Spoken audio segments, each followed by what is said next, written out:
Okay, right. I think we're going to start. If any other people come on, that's fine. We can admit them in. Good morning, good afternoon. We basically wanted to put this together for everyone after the BSR criteria that got released in December. This was information sent over from the regulator outlining what needs to be present in the reports.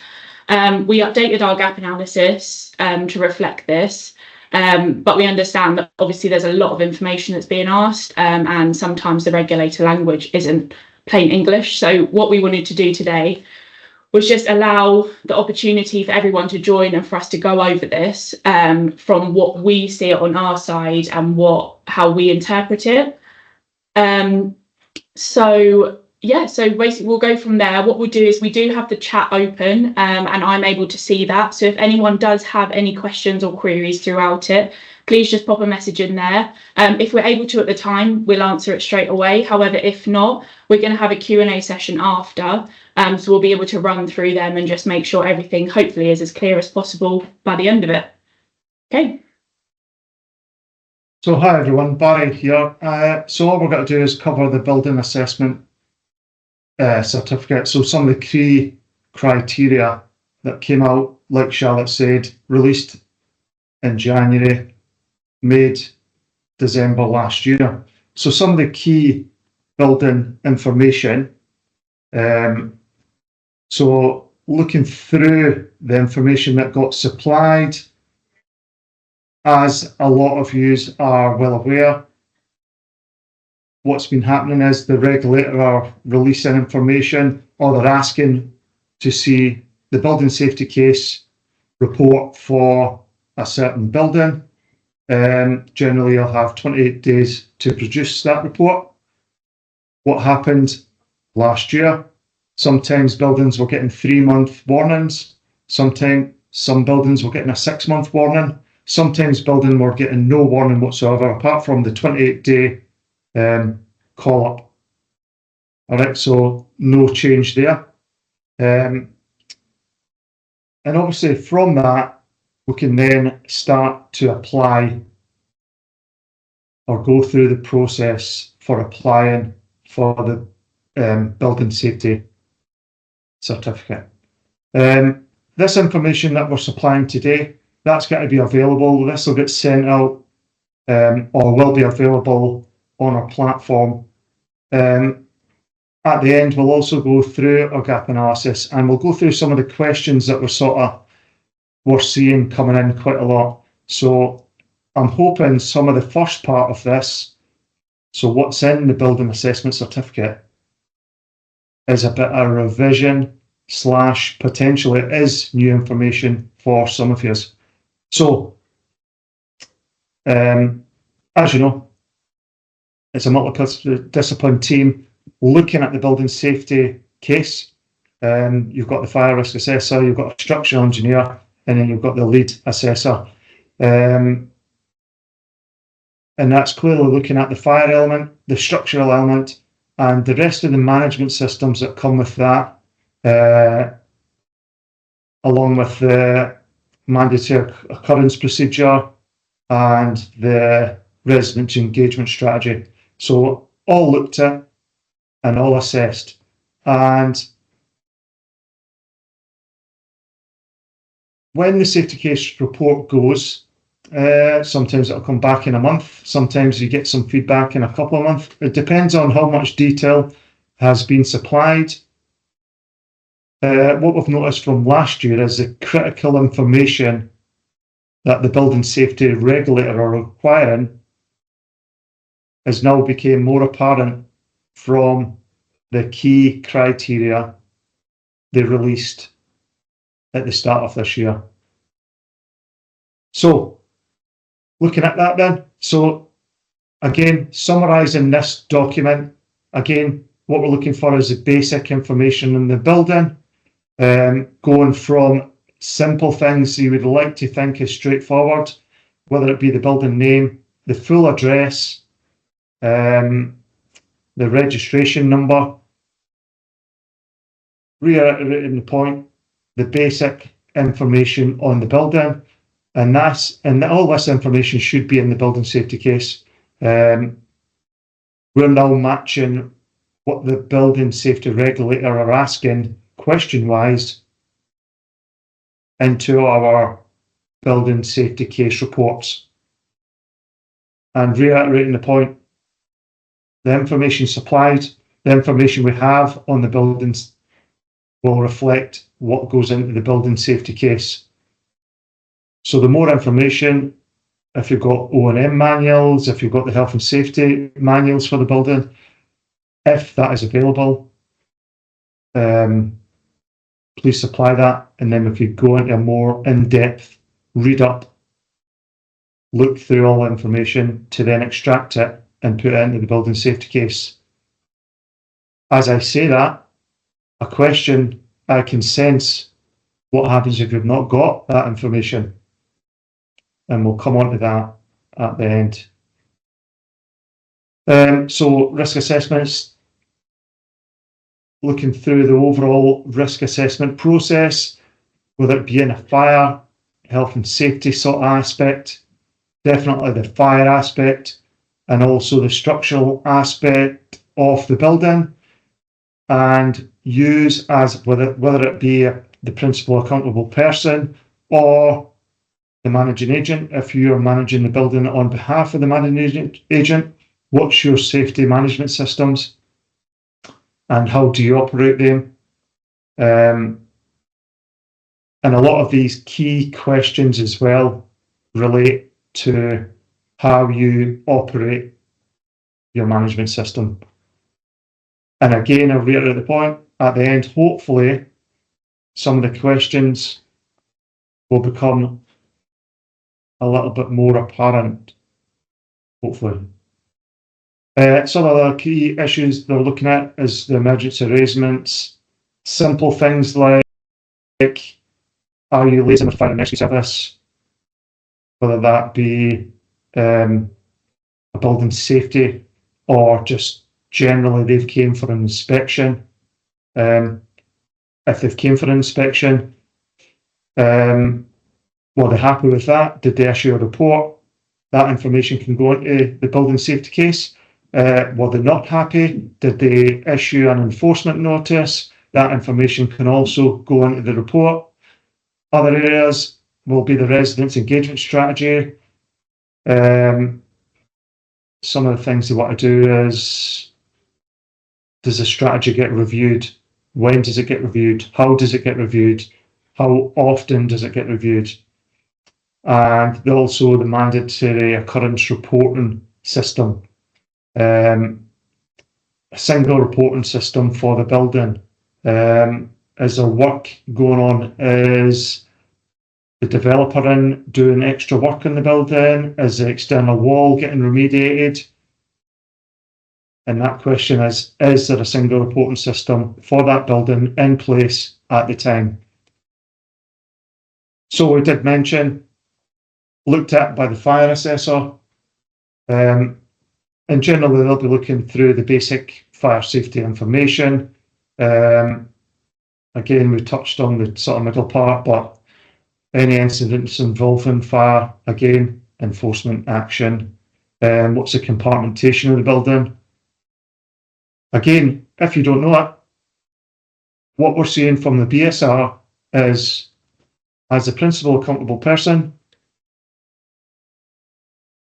or managing on behalf of the principal accountable person, is you need to know what it is in the building. So what is the compartmentation in the building?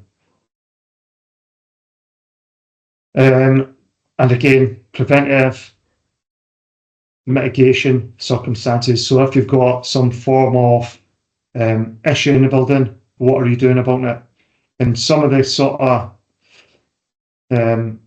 answers we supply, hopefully that'll become more apparent at the maybe mid to end of this presentation, to try and use the correct language maybe that the building safety regulator are looking for. And again, structural element of the building safety case or even the building. So the structural assessor, he'll be looking at everything from the foundations, and how do you manage the building, or the overview, if it's been refurbished in the past, if it's going to be refurbished in the future, if you've got plans to work on the external wall.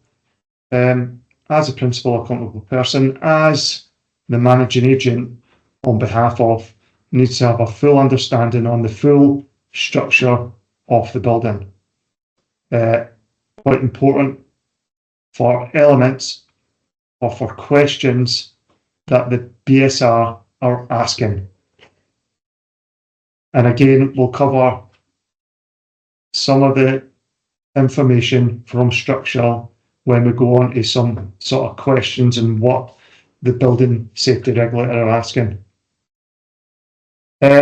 Obviously, the outcome would be an approved building application certificate.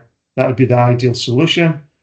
Out of the 12,500 buildings currently built in England, how many building safety certificates have been issued?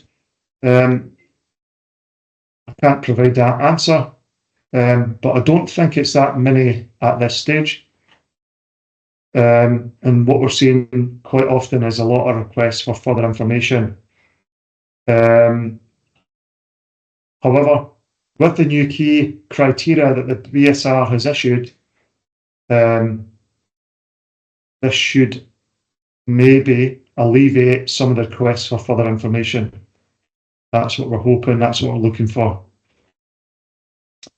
And again, it's all about keeping the report updated, keeping it ongoing, making sure you're ready for future reviews and reassessments of the building safety case itself.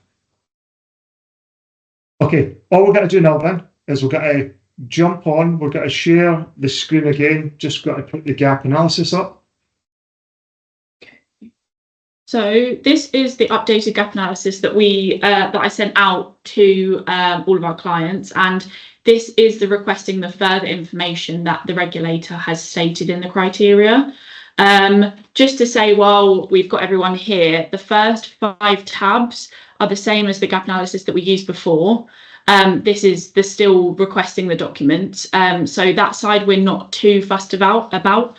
Because we've been requesting them from you. It is just the tabs here, 1 to 6. Let me see if I can get that over. So it's these here, and in here we have tried to lay out and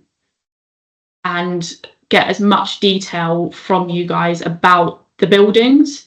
So what we're going to do is we're going to go through these question tabs and just try and hopefully make it a bit more simple for you, and try and use, more simpler language, so you can understand what is being asked of you, because I understand that some of them are a bit difficult, and that sometimes you look at it and you're not too sure what's being asked.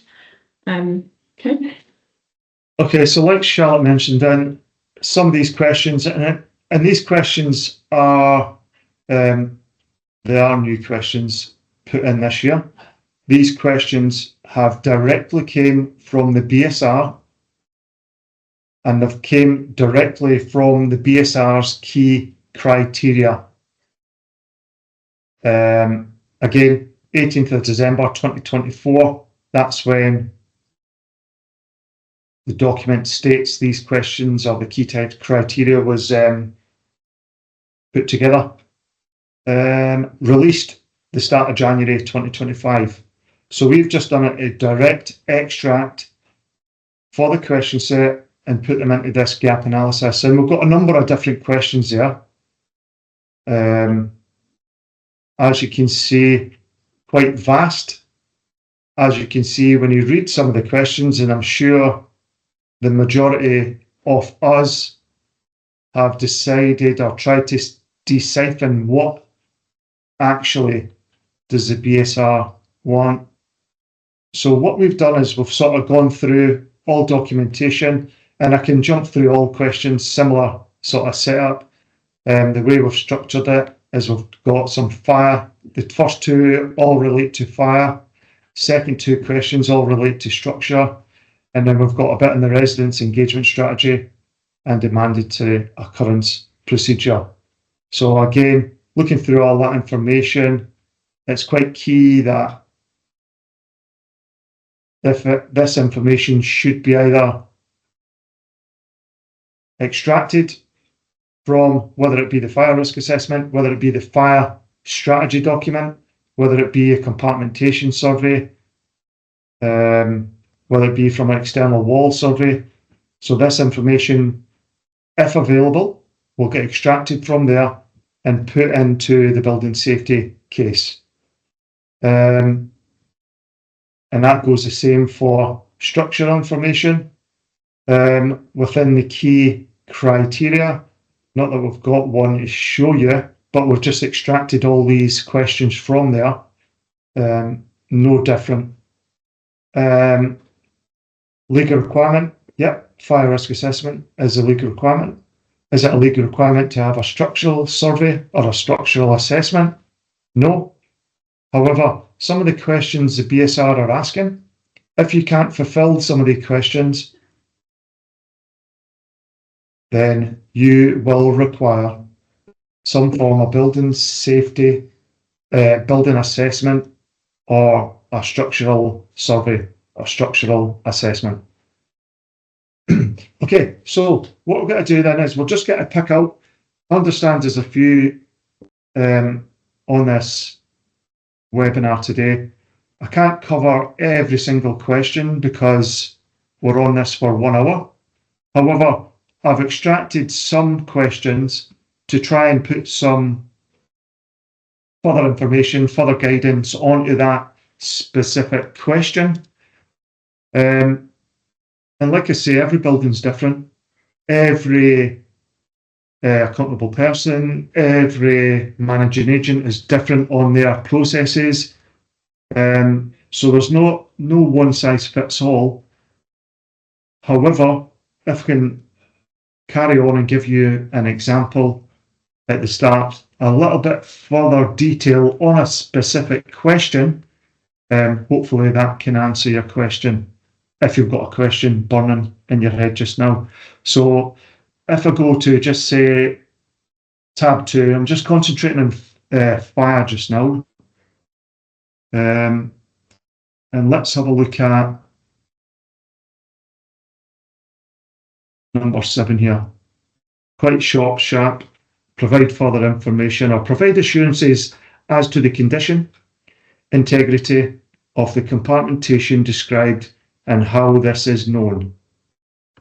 Yeah, quite a daunting question. So all we've done is we've extracted as much information in as much detail, working in conjunction with the Fire Safety Act 2021, working in conjunction with the Building Safety Act 2022, Fire Safety Order, and we've tried to extract the relevant information on what the BSR are actually looking for. And with some of the feedback we're getting from the BSR, we're trying to sort of, at the same time, use, as a better word to use, is their language to try and answer the questions. So, yeah, provide assurances of the condition, integrity of the compartmentation described and how this is known. Again, ideally, compartmentation survey. The fire strategy for the building will have all this information. What we're seeing just now is buildings that have not got a fire strategy. What we're seeing is pre-build fire strategies. We're then seeing the building going up, and we're then seeing differences in the fire strategy from the actual build. Whether the fire strategy states that there was going to be sprinklers in a certain area, whether it be the basement car park. On site, there's no sprinklers, so somebody along that line, along that planning stage, has gone against the fire strategy.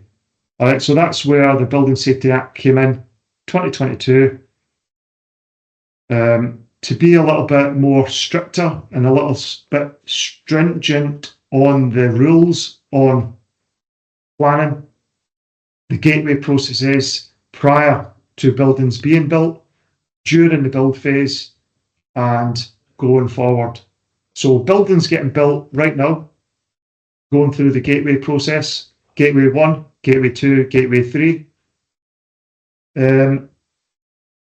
You can't progress until you've, in other words, had sign off from the building safety regulator.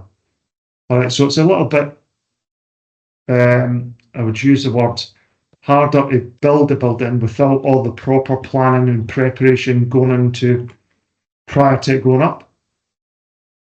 At the same time, what we're asking is potentially easier for a building going up now.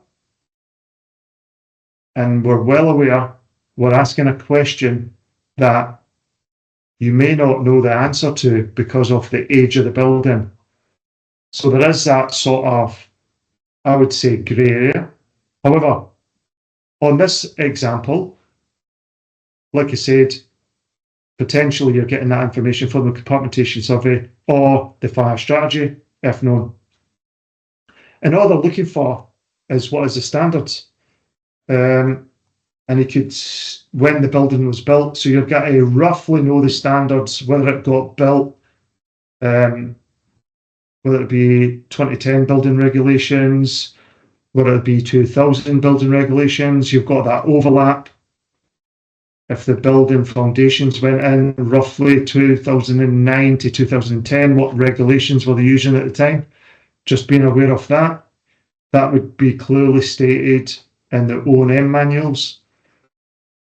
So looking at the compartmentation standards, what were the floor, what is the shaft standards, what's the load bearing elements, and this would include information about the firefighting shafts, fire resistance between the floors, the compartmentation between the different areas of the building, i.e. a key one will be from the residential part to if you've got a ground floor commercial. What is that fire separation? Do we know it? The building safety regulator want to know what that is. Is there any mixed use areas again? Are there any shared areas? Any penetrations going up through the building? What are they? So again, if you've not had a compartmentation survey, this is what we were reading into. Potentially, you may need to get one done. And this will provide, if you've not got any further details on the building, again, the risk assessment might indicate that you may need a compartmentation survey if the risk assessor has noticed any major breaches, any horizontal or vertical breaches in the building, any pipework. So stuff like that. Potential, again, you might need the compartmentation survey to be undertaken, and again, by a competent person. And what were the information that can demonstrate that you've had a full compartmentation survey done, that nothing has been missed. I'm sure one of the questions in here as well is to do with competency levels. Again, on the compartmentation survey, what is another question that within this gap may ask, or it's a question we've seen come back is, so if you're getting a compartmentation survey done, what was your scope? What did you want them to achieve? What did you want them to find out? What was the scope when asking for the compartmentation survey? So it's quite critical that you're asking for the correct information. At the same time, who do you want doing the compartmentation survey? Ideally, somebody that's third party accredited, somebody that's qualified, somebody that's got the experience to and knowledge to know what they're looking for and know what the findings will be. And that's the sort of detail they're looking for to get placed or to get put in the building safety case report. Another question going forward, I think we're asking it as well. We sort of go into a little bit more detail on that, but that'll come in a second. So, like I said, for this question, we're looking at completing a compartmentation survey, and at the same time, regular fire door inspections. As we know, the Fire Safety Act that came out to give more clarification on what should be happening. And again, I'm sure you're on this presentation, you're well aware. Annually, fire door inspections. So make sure they're booked in advance, make sure they're planned. Yep, so this is all part of the sort of your planning process, future planning, actions from reports, what you're doing about them. So quite further detail that they're requiring. We all know, and again, 80 metres and above, quarterly fire door inspections. Who's doing these? Is it somebody in-house doing them? Is it somebody from the managing agent? Is it the property manager? Is it the assistant property manager? Is it the concierge? Who's doing these quarterly inspections? Are they competent? Have they been trained? Do they know what they're looking for? So this level of detail also needs to be provided. Again, we're touching on the integrity of the compartmentation described and how this is known. Managing, what we're seeing as well is just be mindful. It's the problem sometimes is other people coming into the building, whether it be you're getting fibre fitted into the building. Are they trained and competent to come into the building? Clearly they're employed and they've been checked by the fibre side of things. If they're coming in, are they breaking through any of the compartment walls, any of the compartment floors? Do they make good when they've inserted cables into the building? Or do they just leave them? Who's checking this?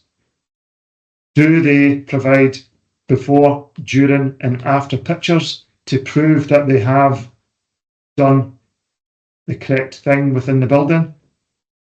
And is this all recorded during property managers' inspections? Are they looking at the compartmentation? Are they looking inside the risers when they're doing their monthly or weekly or quarterly inspections?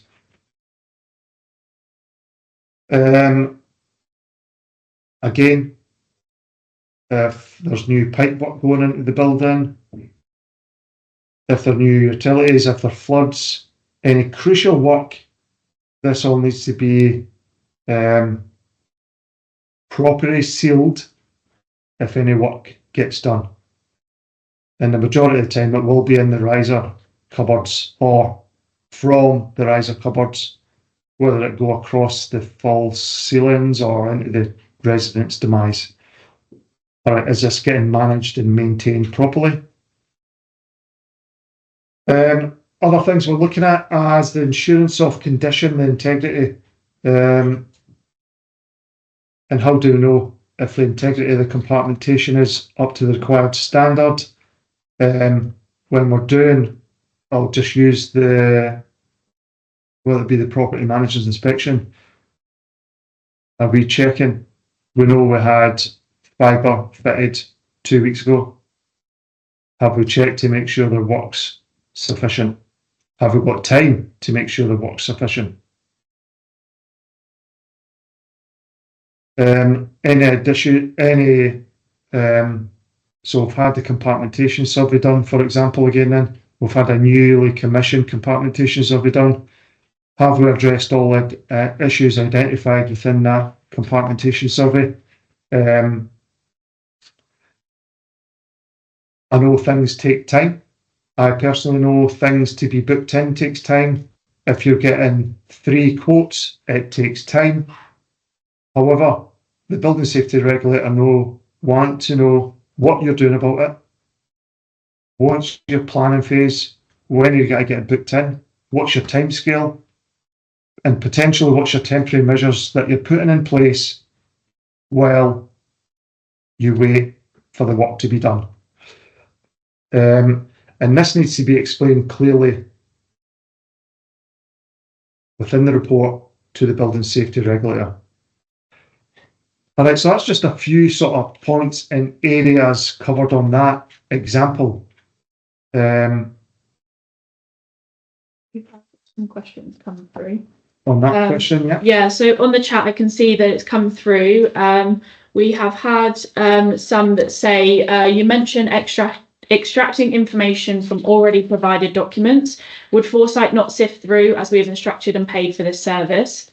And then linked to that, we've also had another one that says, can you not advise what information you have not been able to obtain from this information we have already provided, and then go over and fill in the blanks? So I suppose on this, we are going to do this going forward. I think from Foresight's point of view, we've sent this out to you guys so we can work together. And obviously this, because there's so much information that we need to keep the reports up to date. What we want to do is we kind of want to save some time, because this is obviously going to take so much time to go through all of the documents.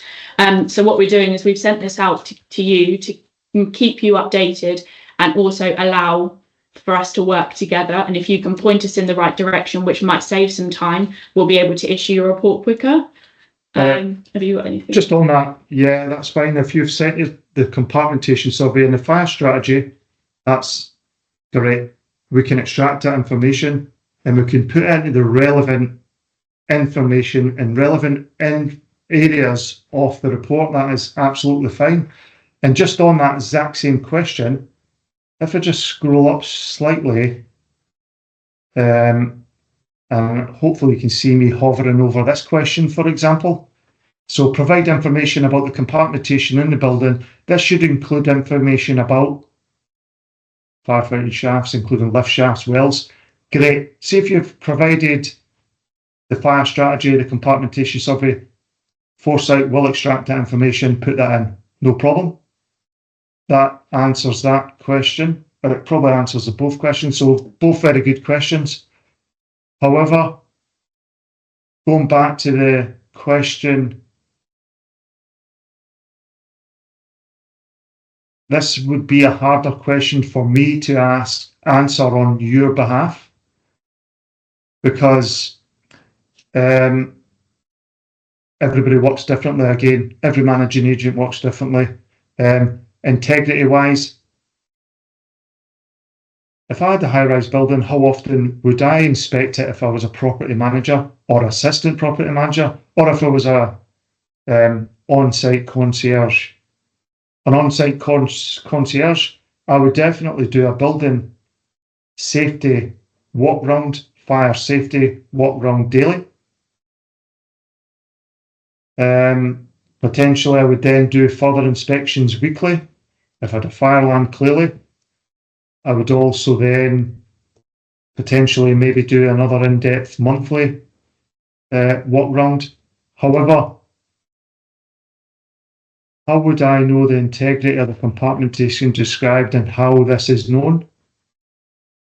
And I could throw out any managing agent there. So this is trying to show the building safety regulator that you, as whether it be, I'll use the phrase, the principal accountable person, how does a principal accountable person provide assurances as to the condition integrity of the compartmentation described and how this is known? Yep, it might get picked up in the fire risk assessment. It's not up to the required standard. It's the lead on from that. It's the lead on from inspections on what you now do about that information. Pre-preventative maintenance, when you're doing inspections, the concierge again is looking out for the compartmentation. Basement wise, there may be a basement cupboard. Yep, you do get rats. You do get rats biting through compartmentation. If that's not spotted, if you're just doing, I don't know, an inspection every couple of years, how are you ever going to know that something's wrong until you do regular inspections? And again, there's no right or wrong. All the BSR is asking is, how can you provide assurances as to the condition, integrity, compartmentation? And that's just one element. That's just sort of one question we're asking just now. However, the next question I'm just going to cover,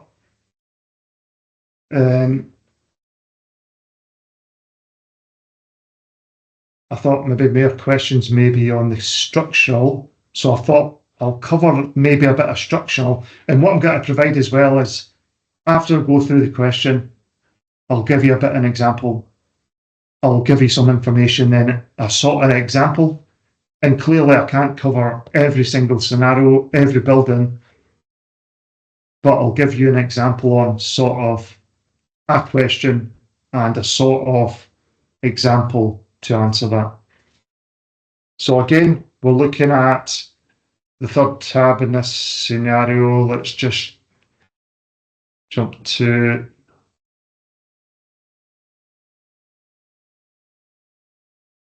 there we go. Structural one, where different materials are used in different parts of the building. This should be made clear in the report. And again, I'll jump forward to new builds getting built. You'd like to think you know what's going on in the building. Contractors are on site. They're providing all this information. They're providing what's going in, where it's going. They're providing all this information for the O&M manual. And it's all there on site, going in. Regular inspections are happening straight away. Again, going forward in new builds, slightly easier to answer, potentially. But for this one, so structural we're talking about now, and again, detail and different used to, and this could be, and this has got to differ depending on age of the building and where it's sort of used. So again, how are we fully going to know this information? Visually, you might have a look. However, we don't always know what's behind, what's underneath, what's through within some buildings. And again, we're going from what the BSR has supplied. If you've supplied, again, I'll jump on, if you've supplied a structural survey, if you've supplied some form of structural assessment, again, potentially we could extract this information and put that in there. I'm just jumping ahead. I'm just looking at this question above. Again, if that's all been highlighted, for example, if we know it, if we can extract it from the relevant information, we can put that in the report. No problem. Again though, specific questions relating to the accountable person or even the managing agent, again, we're never going to know the thought process of how you go about that. So how can we find out the different materials used? And again, structural conditions. When describing the main structure element, so it all needs to be in the report type thing. And it just needs to be clearly stated the type of building, i.e. steel, concrete, timber, concrete shear walls, secondary systems like cladding system. So again, from the fire risk assessment, we could potentially gather as much information as we can on this. Generally, whether it be a type 1, type 3 fire risk assessment, it's not an intrusive inspection, so we're not going to be doing some form of intrusive survey or inspections. It'll be a visual inspections on the areas we're in. And again, we talk about the cladding support system. Yep, so it might be brick, it may have cladding panels. Yep, what's behind the cladding piers. If we can't see a through fire risk appraisal external wall system, we're never going to know what's behind it. Are we going to make an assumption what's behind it? I could give you an answer saying we could make an assumption. However, once you've tried all avenues, we can then make an assumption. So, and one of the questions to answer that assumption would be, have you commissioned an external wall survey? If the answer is no, you could make an assumption, but your assumption could have been answered if you got the external wall survey done. So we're just trying to extract all the relevant information so we can add it to the report. And that's just one example. Other stuff that should be covered is in attachments, so we'll just cover that, but what's the roofing system? And again, if it's clearly stated within a structural survey, external wall survey, if we've got that information, we could put it in. Again, going to site, if we've got that knowledge, we can then extract that and put it into the building. Again, if we're talking about the roof, yeah, we can see a flat roof. Again, what's the makeup of the roof? I'm just going by what the building safety regulator are asking. If we don't know, we need to find out. And that's the sort of way we're reading what they're asking from feedback coming back. And other ones on the same strip, and even on the same question where different materials are used. Again, we could potentially gather that information from the fire strategy. Was it a pre-build? Was it a during phase strategy? Or was it an after the build has gone up fire strategy? Have you got a fire strategy? Can we get that information? If no, then that's something you may need to look at commissioning, whether it be a retrospective one, or to try and save money, you would then try and go back to the developer. You would then try and go back to the building contractor. Potentially, they've still got this information. Again, the older the building, the likelihood of that having one is pretty slim. But going by the building regulations when they got released in 2000, so any building, generally going forward from 2000, you should all have, with every high-rise building, the O&M manual and health and safety file. That should have been digital from, I'm just guessing now, I think it's 2002. So from 2002, it had to be digitalised. Prior to that, it should have been handed over in file form or hard copy.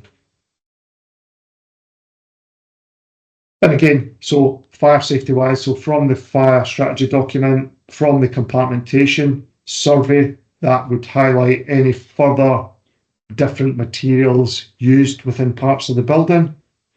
What's the balcony setup? What's the structure, or describe the structure of the balcony. Some of the questions we've seen coming back.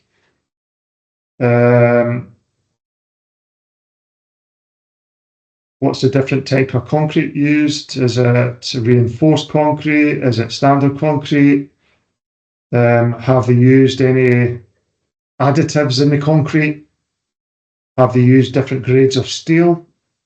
Clearly, they would know this information if it was a new build going forward. Again, we're looking back at buildings that are already built. If we've got that information, great. If we've not, it's something we need to look at.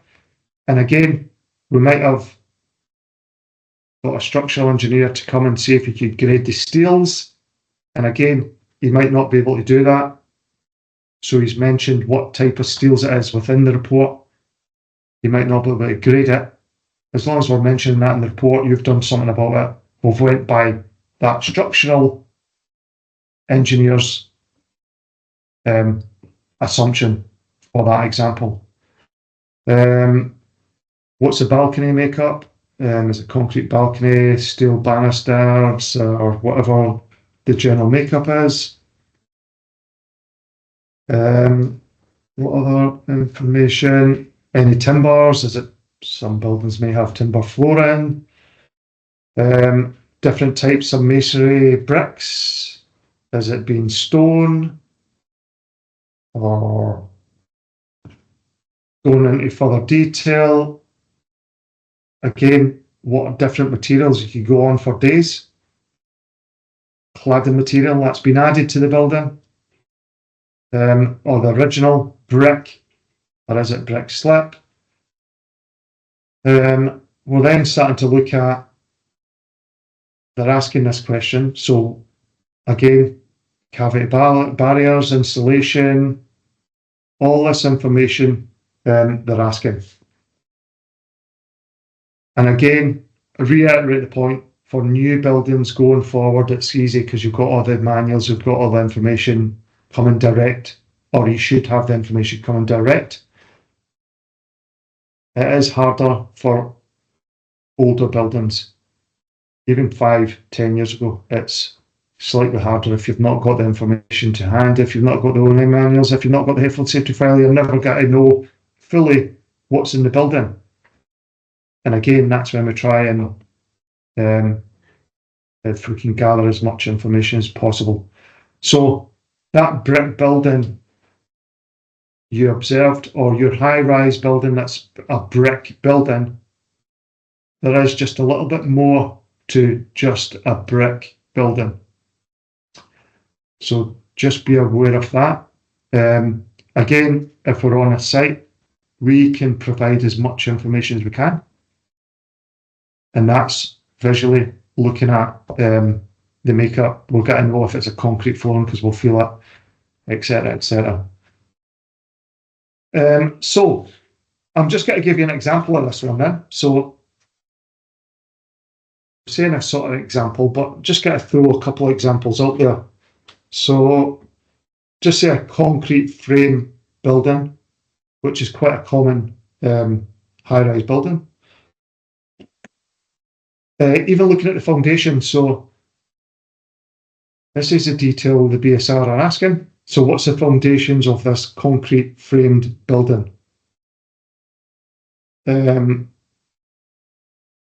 what's the foundations made of? It just might be a flat foundation. It might be, has it been piled? Have you got all this information? Clearly we're going to know that if we've got the O&M manual, if we're following the O&M manual and we're being provided with the plans, we're being provided with the full plans for the site. Slightly easier asking some of these questions. What's the structural frame of the building? Are the floor slabs pre-cast concrete planks, topped with concrete?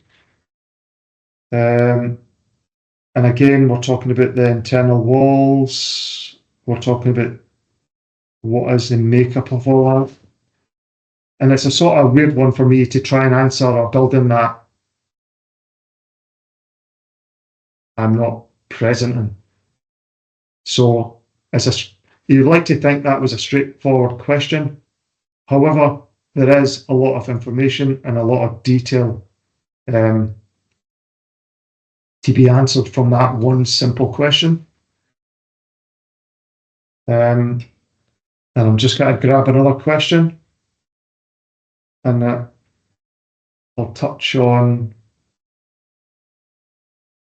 Have you got any more questions? Yeah. So someone's messaged on there and said that the PMs are very busy and how they are unable to do this. We understand that the workload is big, and that is a lot to ask of you, and we are going to go through this and go through the documents provided. I suppose we just wanted to send this out to you because we want to eliminate the amount of feedback we get from your reports. So if we can, like Barry said, some of the questions that we can't answer, if you're able to just point us in the right direction or give us the information needed on them ones, we're able to put that straight into the report. And then we know that that's not going to come back on the feedback, and it's not going to prohibit us from getting the certificate any longer. Yeah, and then that's everyone's. Yeah, we like. Is the BSR aware of how busy everybody is potentially? PMs are all busy. Was that meaning doing inspections, or was that meaning filling out this information? Yeah. Have you got your own building safety team that you can support with high-rise buildings? Have you got on-site staff that can support and help provide this information? Reiterate the point though, if you've got a through fire risk appraisal at a central wall, this will provide a lot of information. Fire strategy up to date, this will provide this information. Compartmentation survey again, structural survey, these will provide a lot of this information. Any of the information that we can extract, which is quite simple for us, and we would get all this information from, just say, the structural survey. So type of building, i.e. large panel system, these got made in the 60s, potentially the 70s. This will just be a simple no, or it would be a brick build. Again, these ones could be answered by us if you had a structural survey completed. However, some of these questions, as an advisor, we would be unable to answer. And I'm just trying to look for a question that jumps out. I'll just put this one in here. If any actions identified have not been completed, the report should include timescales for completion and detail of any interim measures put in place. I could jump onto any managing agent. I would never know your funding, your money situation, how you operate. So, and that would be similar to the BSR. I think the BSR want to answer stated. So if you are compartmentation issues have been highlighted, there are a few holes made in 3 or 4 of the riser cupboards that need to be rectified. Tell us what you're doing about it. Tell us how you're going to do it. Tell us who you're using. Give us a time frame. Give us your, I would like to use thought process on what you're going to do about that. For me to try and answer that, that would be me providing potentially unknown information. I could hazard a guess, I could put some information in there. However, that would be the wrong information. So this information, some of the information needs to come from yourselves to answer that sort of question. And I dare say the timing is running quite. I've got it. We've got the webinar till 1:30. Okay. However, yeah, we can. You've got another example. Yeah, I've got another example to go through then. So I'll just do another one on structure then.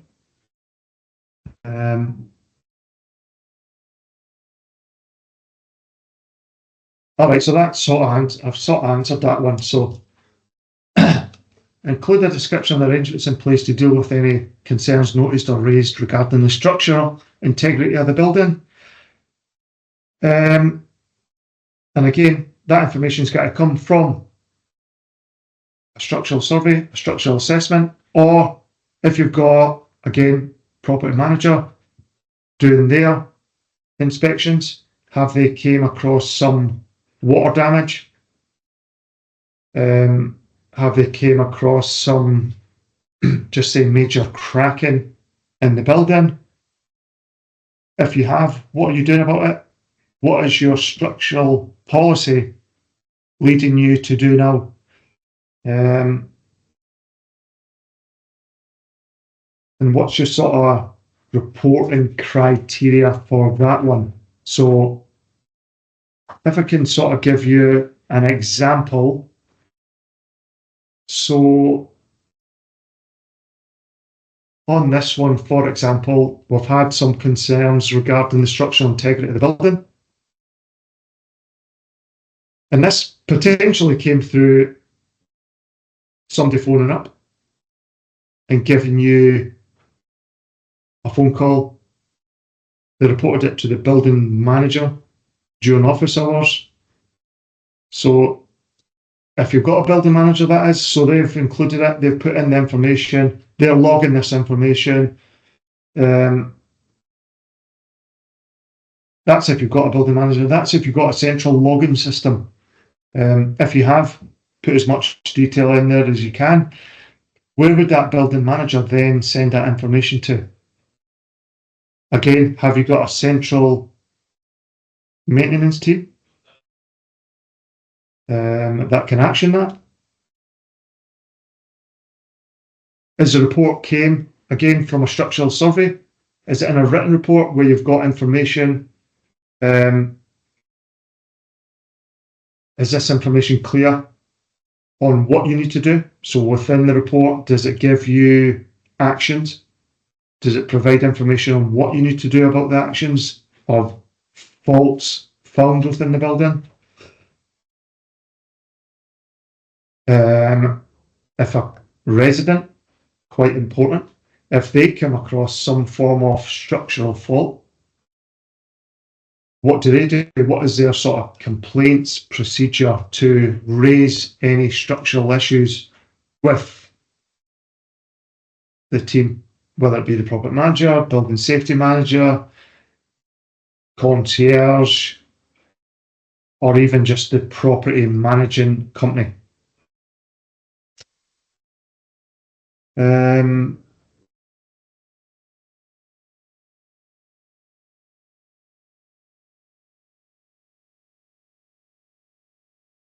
And again, once actions come from that, what the building safety regulator are looking for is, again, what's your remedial action plan? What's the timelines for completion? Are the residents going to be affected? Have you got, on a separate note, have you got some form of emergency arrangements in place if the building needs to be evacuated for some major structural defect? What is the actions, or what is the action plan for that? Have you got your own individual or building individual emergency arrangements in place? And all that information, if you've got some form of emergency arrangement procedure, then that would also help to support the further information that sometimes we're requiring.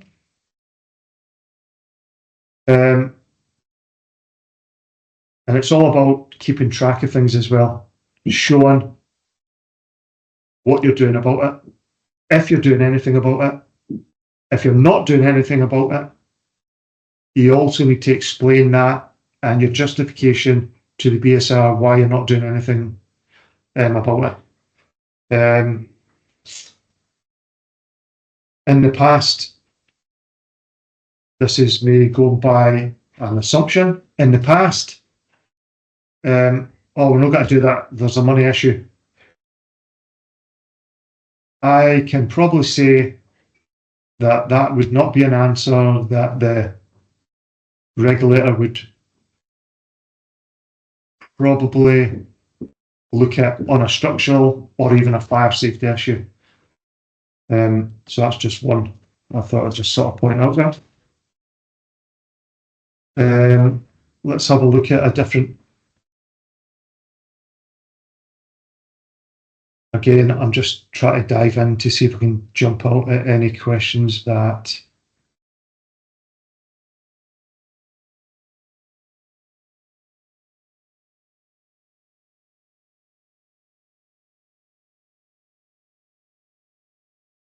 I'll go by that one. Describe the current and original with different design intent of the building. Again, was it converted from a warehouse? Was it converted from commercial to residential, or was it just built in 2019 as a purpose-built residential block of flats? There's a simple answer. Some are more simpler than others. If it was converted from commercial, for example, then further information, further detail will be required within that question. And again, the next question would link up with that question. And again, they want to know all the relevant information as a result of that change. And it's all about awareness. Again, principal accountable person or whoever's taking over and looking after things on behalf of the principal accountable person, it's understanding the building, the individual building. It's understanding fire safety issues. It's understanding structural safety issues and what you do about it. And a key one with structural, one of the questions here is,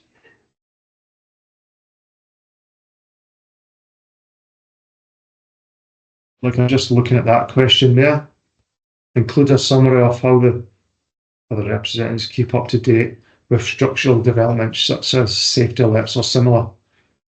And again, whether that be with the health and safety executive or cross, there's a number of different sort of information out there that you can get safety alerts issued straight away. And some of it might be irrelevant to high-rise buildings that you receive. However, some information may be relevant that need to be acted upon and actioned. And again, I'll go back to, if you have provided us with this information, that will go into the building safety case.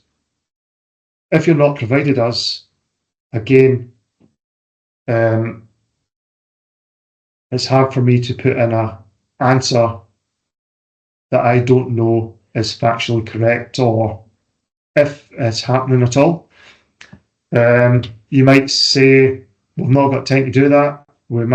You might say, can you provide a list of safety alerts we could sign up to? Yeah, that's fine. Just ask the question or ask and we'll try and provide, or we will provide that to you.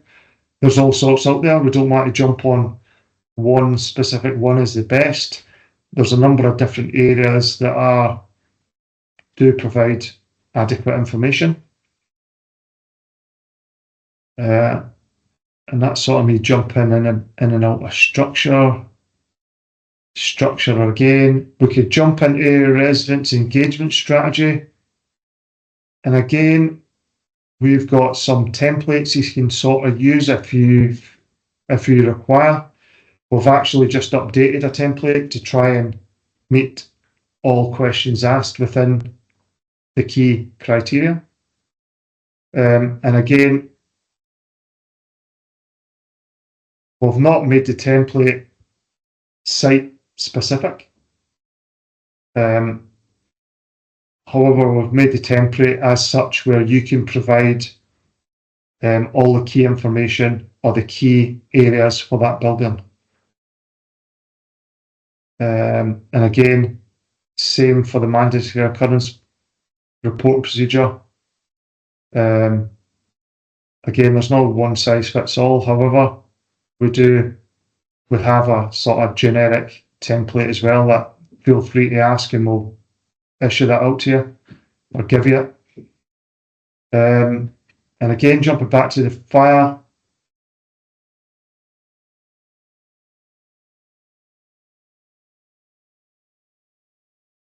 Again, some of these questions we're never going to know the answer. If you've provided us with safety management systems, if you've provided us with your health and safety policy, your fire strategy policy, or your fire policy, your complaints procedure, all that stuff, we'll then try it. or we'll summarise it and put it in the report like they're asking. If you've not supplied that, I know some have, I know some haven't. If you've not supplied any of this information, that's where we struggle to understand what you're trying to achieve or what you're trying to do to support, to protect that high-rise building. We could, again, sometimes we just make assumptions that everybody's got a safety management systems. So it's a fine balance sometimes to provide us as much information as you can. Can you provide your commitment to continuous improvement? And like all good businesses, companies, we should always be looking for continuous improvement in any business, whether it be in a high-rise building or whether it be in that second floor office. It's something we should always be striving to do. What can we do better? However, if you could provide, and the answer would come from the principal accountable person. Again, if you're looking after the building on behalf of the principal accountable person, what is your commitment? Is this commitment stated in your safety management systems? Is it stated in one of your policy documents? And again, have you provided this information? Is it stated in there? And this is the questions again that the BSR are asking. And again, we could keep going through some of these ones. Some are easier than others to answer. Yeah. I'll just jump on this one. Have you got a contractor policy in place? If not, or it might be stated in your health and safety policy. And again, the report should provide an overview of how urgent emergency work is actioned and how is it managed. We could do the report and this information does not go in the report. 2 or 3 months later, when they provide feedback, the BSR, they ask this question. So the report should provide an overview of how urgent work. How do you make sure it's managed? So they do come back with these specific questions. And again, how does it work? How does it operate? If the site is it people on site? Is it a 24-hour concierge service? How do the residents report any emergency work, whether it be flood damage, whether it be flooding or the roof's just blown off because of the high winds? Could be any number of reasons. What do you, as a accountable person or the managing agent, 9 times out of 10, what are you doing about that? And is that information provided in the contractor management policy or the health and safety policy or the safety management system policy, whatever policies you're using? And again, if we know that information, we can extract it and put it straight into the report. If it's not, if you've not provided this information, if it's not in the reports, again, we don't know, so we can't put in something we don't know. And again, a month, 2 months later, the BSR are asking the question, how do you deal with urgent works? And again, I could just jump through every one of these. Change management. Have you got a change management policy in place? And again, it could collate with the residents' engagement strategy. If you're going to change, for example, you're going to put in new lighting system throughout the common parts of the building, you're going to upgrade all the emergency lights to make, in the long term, reduce the electric bill, provide a better solution for the environment. So how does your change process work? How do anything that impacts a change in the building affect the residents, the safety of the building. If you're going to do this emergency light upgrade, who are you going to provide to do that? Have they been checked? Have you got a checking process within your contractor management? So your building safety management system? Are they third party accredited? Are they competent? You would like to think if you're using a third party accredited contracted company, they would have all the correct insurances, the risk assessments in place. This is for their own individual company. They should be company site to do some form of checking the building prior to work starting. They should also provide you updates on progress. And it's how you manage that change. So do the residents get a say on this, or did it just happen? Do the residents get their voice heard? Do they get any input? Can they provide suggestions?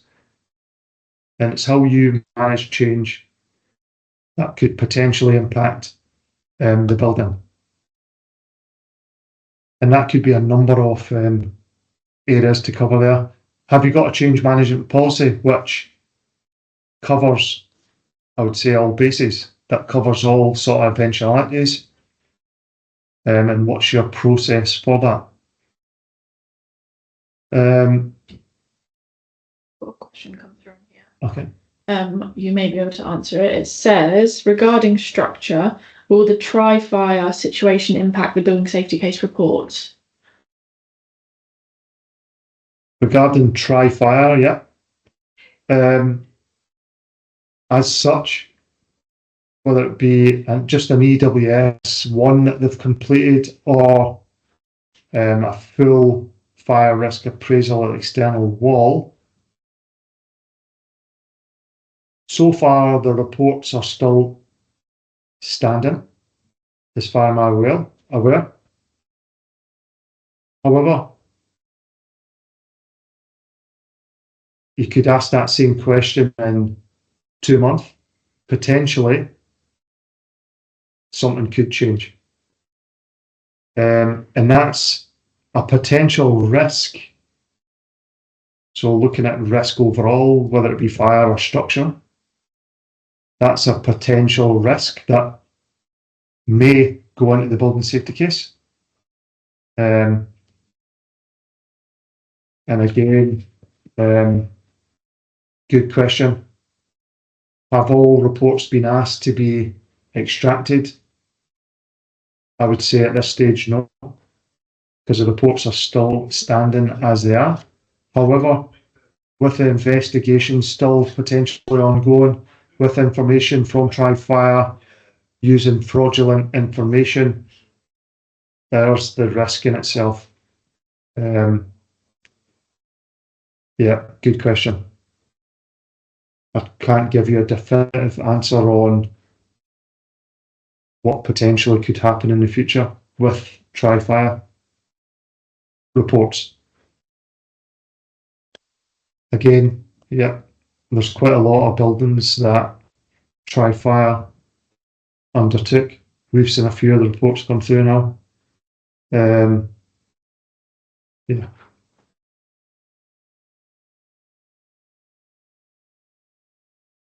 Any more questions, Charlotte? There's no more questions on there. Has anyone else got any questions? We've got about 10 minutes until it ends. So if anyone's got any questions, pop them through now. We'll wait just a moment just to see if any come through.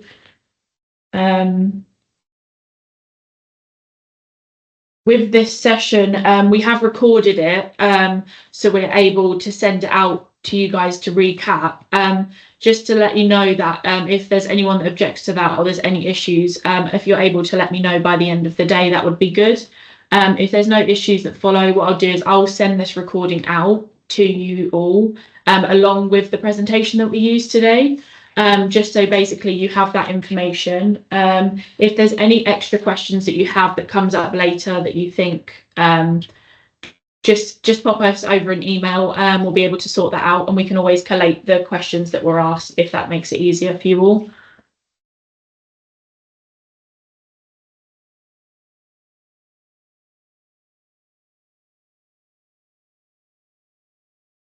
Okay, so potentially again, I could just carry on trying to answer some of the questions. And again, I'm just sort of reiterating the point. If we've been provided with information, I know that question got asked maybe a couple of times at the start. If you've provided information, whether it be in the fire strategy, structural survey, external wall survey, compartmentation survey, then yeah, we do look through them all anyways, and we'll extract the relevant information and we'll put that into the report. And again, some of the questions we physically cannot answer due to the nature of the question. And again, provide an overview of the efforts made to obtain information about the building.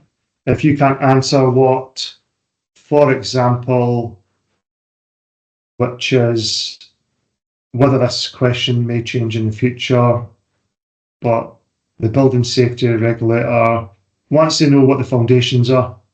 What's the foundations from 1964 on that building in the middle of South London?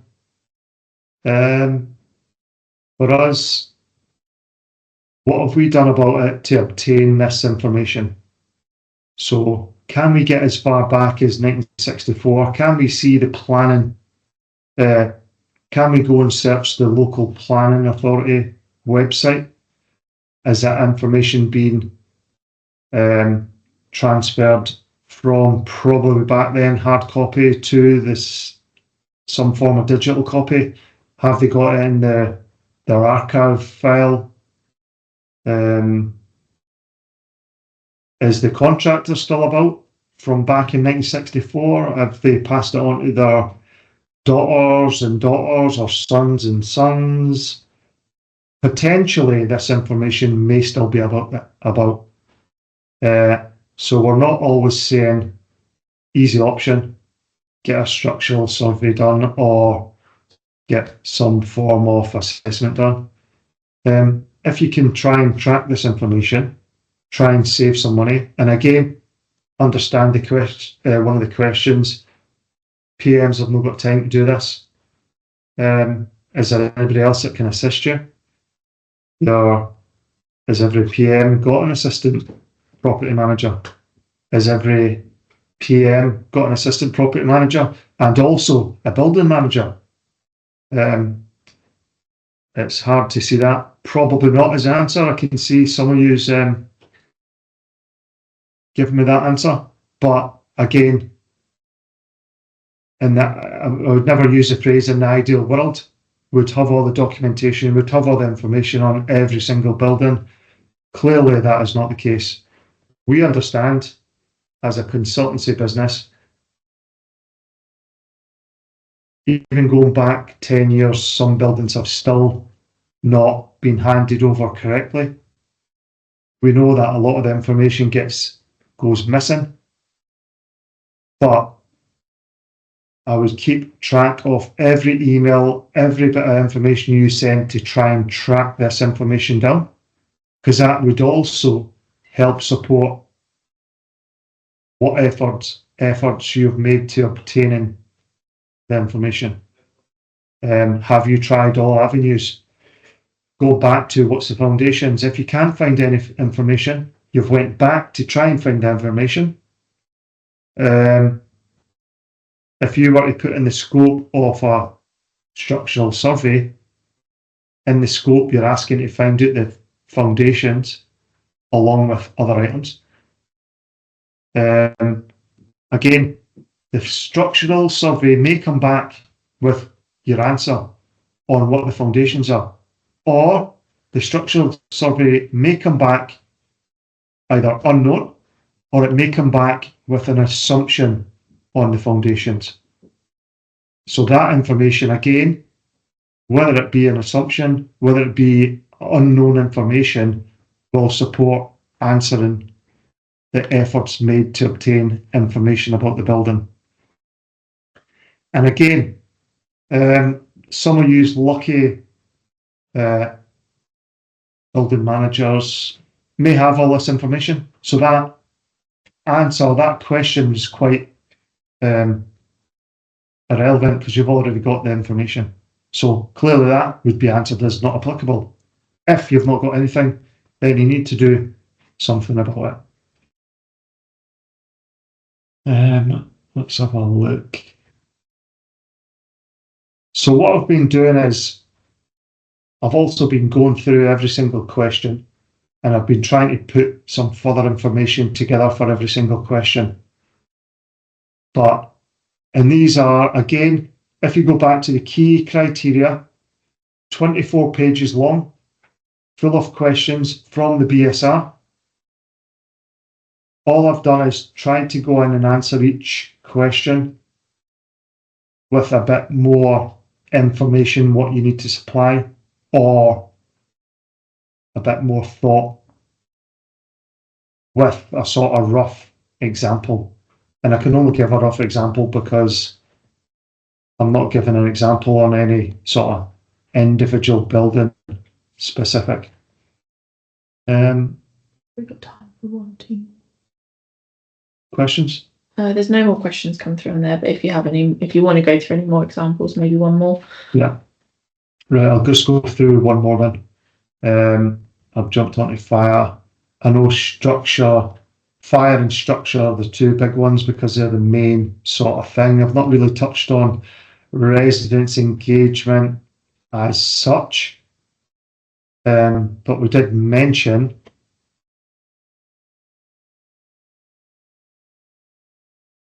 quite straight. I'm saying it's quite straightforward, and that goes without saying. Everyone we're seeing nowadays generally is dated, whether it be reviewed or it's going to get reviewed, and it should be reviewed within the last 2 years. Yep, that's great that your fire residents engagement strategy is stating that. And what we're seeing now is the BSR saying that should be in the building safety case report. Great. We've provided you with the residents engagement strategy, but again, they still want to see that statement in the in the building safety case. And that one sort of gets answered. However, if you've supplied a residents engagement strategy, great. Has it got a date on it? Has it been, or will it be reviewed within that 2-year period? Within that residents engagement strategy, do you come up with some form of plan? So all, whether it be stakeholders, whether it be residents, whether it be, again, property managers, do you all get together and discuss? Or does it just get reviewed in-house? Does this also then get updated and sent to all residents? And this is the kind of detail that the BSR are asking. If you've not provided initially the correct, I'm saying the correct answer or the answer that they're looking for, sort of thing. For a couple of minutes. And then the last one I'm just going to touch on is touching on that, you've reviewed it every 2 years, or if a major thing happens, you've reviewed it. And again, you keep all this information, keep the review information, what is discussed, whether it be in a meeting, again, keeping the meeting notes. So this can also be used as some form of evidence to and action points from the meeting moving forward. Anything that needed reviewed, has it been done, etc., etc. So I think, like I said, I've probably not answered any questions. I've tried my best to explain some of the questions. And again, we're always at the end of an email. if we can help support, if you require a document or some form of template, again, we're always here to support. And I'll just reiterate the point, if we can answer a question, if we can provide that information, then we will do that. And again, if we can't answer the question on one of your policies, on one of your procedures, on how you operate, if we can't answer it, then that's further information that you may need to provide. Okay, all right, perfect. So let me stop sharing this for a second. Right, okay, thank you all for joining. If you have any questions as a follow-up, please do send an email over and we'll be able to answer that. As Barry said, we do have policy templates as well if you need them to be sent. But yeah, so thank you so much for coming, and hopefully we've managed to clear up some confusion based around the gap analysis and the criteria. But yeah, have a good day, and as I say, any follow-ups, please just let us know.